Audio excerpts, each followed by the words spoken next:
तो दोस्तों आज हम फिर से आपके लिए लेकर आए हैं देश दुनिया की तमाम ताजा बड़ी खबरें। सबसे पहली बड़ी खबर में आपको बताएंगे दोस्तों कि एमएसपी की मांग को लेकर प्रदर्शन कर रहे किसानों से मोदी सरकार को लगा झटका। दिल्ली में किसानों को घुसने से रोकने के लिए हरियाणा पुलिस ने किसानों पर चलाई गोली। एक किसान की मौत हुई, 25 किसान घायल। मोदी सरकार के लिए किसानों से बड़ा झटका। उत्तर प्रदेश में सपा कांग्रेस के गठबंधन पर ओवैसी ने बोला हमला। कहा मुस्लिम वोट पाकर भी बीजेपी को ना रोक पाए अखिलेश यादव, और कितने हारेंगे चुनाव। गाजा पट्टी में जंग के बीच इजराइल पर हिजबुल्लाह ने किया हवाई हमला, तो नाराज इजराइल ने हिजबुल्लाह से बदला लेने की खाई कसम, दे दी चेतावनी। किसानों के आंदोलन के समर्थन में उतरे राकेश टिकैत, ट्रैक्टर से तोड़ी बैरिकेडिंग, दिल्ली में घुसने का किया ऐलान। उत्तर प्रदेश में लोकसभा चुनाव से पहले मायावती के लिए बुरी खबर। मायावती के सभी 10 सांसद दूसरी पार्टी में होंगे शामिल। बसपा में होगी बड़ी टूट। पाकिस्तानी महिला सीमा हैदर का पाकिस्तानियों ने लिया बदला। भारत के पंजाब की जसप्रीत पाकिस्तान में बनी जैनब। इस्लाम धर्म कबूल करके मुस्लिम लड़के से किया निकाह। तो दोस्तों सभी खबरों को आपको एक एक कर बताने वाले हैं। वीडियो लाइक कर चैनल को सब्सक्राइब कर दें। इसी बीच पर तो दोस्तों अगली खबर की ओर, तो एमएसपी की मांग को लेकर प्रदर्शन कर रहे किसानों पर दिल्ली पुलिस ने बरसाई गोली। एक किसान की हुई मौत, 25 घायल। मोदी सरकार के लिए झटका। दोस्तों आपको बता दें कि एमएसपी की मांग को लेकर पंजाब और हरियाणा के बीच संभू और खनौरी सीमा पर प्रदर्शन कर रहे किसानों पर हरियाणा पुलिस ने गोली चला दी है।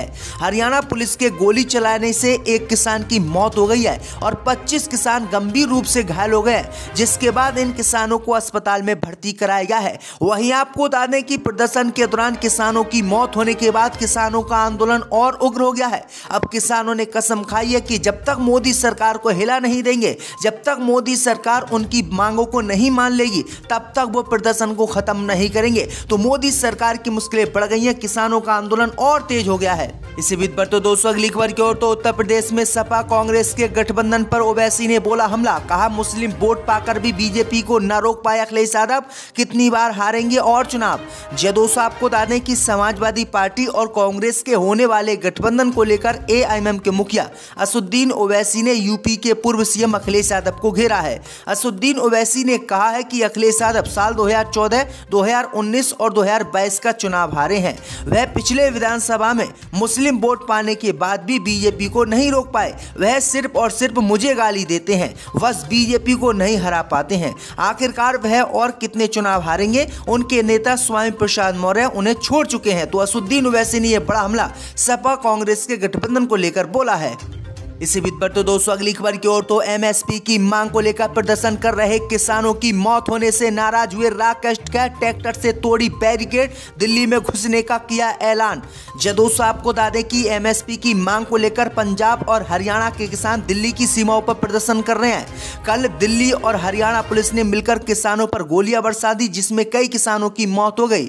इसी मामले को लेकर अब भारतीय किसान यूनियन के राकेश टिकैत नाराज हो गए और राकेश टिकैत ने केंद्र की मोदी सरकार को धमकी देते हुए मेरठ में ट्रैक्टर रैली निकाली है। और इसी कड़ी में उन्होंने मेरठ जिला मजिस्ट्रेट के सामने प्रदर्शन किया और कई बैरिकेडों को ट्रैक्टर से तोड़ा। दरअसल आपको बता दें कि राकेश टिकैत ने कहा कि जब हम शांतिपूर्ण तरीके से प्रदर्शन कर रहे थे तो हम पर गोलियां क्यों बरसाई गई, क्यों हमारे लोग की जानें ली गई। इसी मामले को लेकर राकेश टिकैत नाराज हुए और राकेश टिकैत ने ट्रैक्टर से जो पुलिस की बैरिकेड थी मेरठ में उसको तोड़ दिया और दिल्ली में घुसने का ऐलान कर दिया। यानी राकेश टिकैत भी अब इस आंदोलन को लेकर एक्टिव हो गए हैं, जो बीजेपी और मोदी के लिए बड़ा झटका माना जा रहा है। इसी बीच पर तो दोस्तों अगली खबर की ओर, तो सीमा हैदर का पाकिस्तानियों ने लिया बदला। पंजाब की जसप्रीत पाकिस्तान में बनी जैनब। इस्लाम धर्म कबूल कर मुस्लिम युवक से किया निकाह।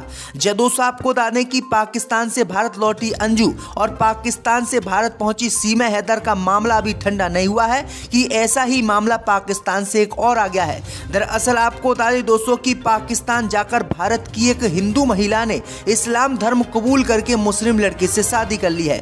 दरअसल आपको बता दें कि ये कहीं अंध का मामला नहीं है, बल्कि भारत के पंजाब का है। भारत के पंजाब जिले से मामला सामने आया है। पंजाब की रहने वाली एक लड़की सरहद पार करके पाकिस्तान के सियालकोट में जाकर सिख धर्म को छोड़कर इस्लाम धर्म अपना लिए है। साथ ही उसने मुस्लिम युवक से शादी कर ली है और मुस्लिम युवक से शादी करने के बाद बाद उसने अपना नाम जसप्रीत कौर बदलकर जैनब रख लिया है। तो ये बड़ी अपडेट आई दोस्तों कि सीमा हैदर का बदला पाकिस्तानियों ने भारतीयों से ले लिया है। इसी बीच पर तो दोस्तों अगली खबर की ओर तो खनौरी बॉर्डर पर हिंसा में 12 पुलिसकर्मी हुए घायल। अब किसान नेता ने किया सीज फायर का ऐलान।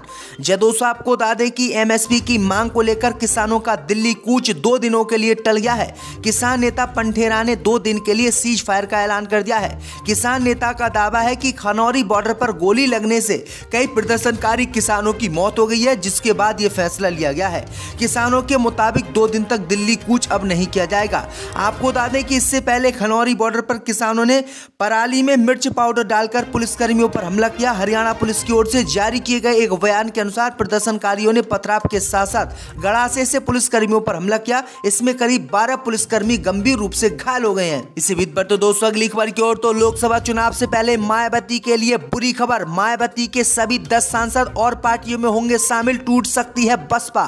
दोस्तों आपको बता दें कि लोकसभा चुनाव से पहले देश के सबसे बड़े सियासी सूबे उत्तर प्रदेश में पूर्व मुख्यमंत्री मायावती को बड़ा झटका लग सकता है।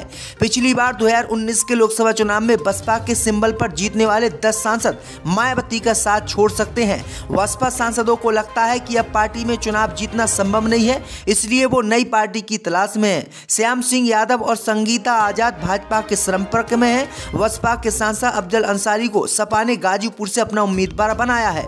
इसके अलावा बसपा के ही सांसद रितेश पांडे बीजेपी के संपर्क में है। बसपा के कई और सांसद सपा और भाजपा के संपर्क में है। तो ये बड़ी अपडेट आई दोस्तों कि मायावती की पार्टी बसपा अब खत्म होने वाली है, टूटने वाली है। इसी बीच पर तो दोस्तों अगली खबर की ओर तो गाजा पट्टी में हिजबुल्लाह ने इजराइल पर किया हवाई हमला, तो बौखलाई इजराइल की सेना हमले की दे दी चेतावनी।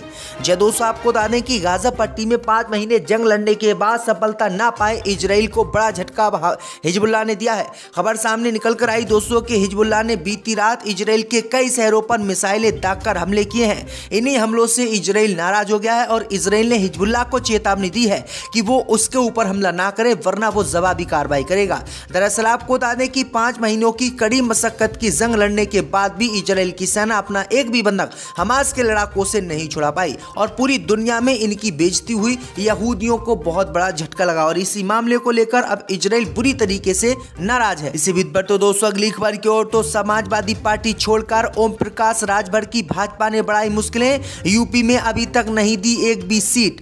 दोस्तों आपको बता दें कि लोकसभा चुनाव से पहले समाजवादी पार्टी से गठबंधन तोड़कर बीजेपी में जाने वाले ओम प्रकाश राजभर को बीजेपी ने बड़ा झटका दिया है। खबर सामने निकल कर आई दोस्तों कि जहां उत्तर प्रदेश में कांग्रेस और समाजवादी पार्टी का गठबंधन फाइनल हो गया है, तो इन सब के बीच एनडीए में खींचतान अभी जारी है। खबर सामने निकल कर आई दोस्तों कि समाजवादी पार्टी छोड़कर सुहेल देव भारतीय समाज पार्टी के प्रमुख ओम प्रकाश राजभर भाजपा में गए थे और उन्होंने भाजपा के सामने डिमांडें रखी थी और तब भाजपा ने इनकी डिमांडें मान ली थी। लेकिन अभी बीजेपी एक भी सीट ओम प्रकाश राजभर को देने के लिए तैयार नहीं है, यानी ओम प्रकाश राजभर को बड़ा झटका बीजेपी ने दिया। ओम प्रकाश राजभर 5 सीटें बीजेपी से मांग रहे हैं, लेकिन उन्होंने एक भी सीट देने से इनकार कर दिया है। यानी ओम प्रकाश राजभर समाजवादी पार्टी छोड़कर बहुत बुरे मारे गए हैं और उनको कुछ भी नहीं मिला है। इसी बीच पर तो दोस्तों अगली खबर की ओर तो महाराष्ट्र में बीजेपी और शिवसेना में सीटों पर तकरार, फॉर्मूले पर एक निंदे सिंधे हुआ आक्रामक। दोस्तों आपको बता दें कि महाराष्ट्र में एनडीए में लोकसभा चुनाव के लिए सीट बंटवारे को लेकर एक फार्मूला सामने आया है। दरअसल आपको बता दें कि एकनाथ शिंदे की अगुवाई वाली शिवसेना को 12 सीटें मिल सकती हैं। इस फार्मूले से पार्टी के नेता जगानंद कीर्तिकर खुश नहीं है। उनका कहना है कि वे इससे सहमत नहीं है और उनके गठबंधन सहयोगी बीजेपी को जो कहती है उससे वे बंधे नहीं है। अब खबर यह भी सामने निकल कर आई दोस्तों कि शिंदे गुट जो असहमत है बीजेपी से, वो कांग्रेस से गठबंधन कर सकता है और लोकसभा का चुनाव कांग्रेस के साथ मिलकर लड़ सकता है महाराष्ट्र में, क्योंकि बीजेपी इनको भरपूर सीटें देने के लिए तैयार नहीं है। तो ये बड़ी अपडेट आ रही है दोस्तों। इसी बीच पर तो दोस्तों अगली खबर की ओर तो लोकसभा चुनाव से पहले मायावती के लिए बुरी खबर। मायावती के सभी 10 सांसद और पार्टियों में होंगे शामिल, टूट सकती है बसपा। दोस्तों आपको बता दें कि लोकसभा चुनाव से पहले देश के सबसे बड़े सियासी सूबे उत्तर प्रदेश में पूर्व मुख्यमंत्री मायावती को बड़ा झटका लग सकता है। पिछली बार 2019 के लोकसभा चुनाव में बसपा के सिंबल पर जीतने वाले 10 सांसद मायावती का साथ छोड़ सकते हैं। बसपा सांसदों को लगता है कि अब पार्टी में चुनाव जीतना संभव नहीं है, इसलिए वो नई पार्टी की तलाश में है। श्याम सिंह यादव और संगीता आजाद भाजपा के संपर्क में है। बसपा के सांसद अफजल अंसारी को सपा ने गाजीपुर से अपना उम्मीदवार बनाया है। इसके अलावा बसपा के ही सांसद रितेश पांडे बीजेपी के संपर्क में है। बसपा के कई और सांसद सपा और भाजपा के संपर्क में है। तो ये बड़ी अपडेट आई दोस्तों की मायावती की पार्टी बसपा अब खत्म होने वाली है, टूटने वाली है।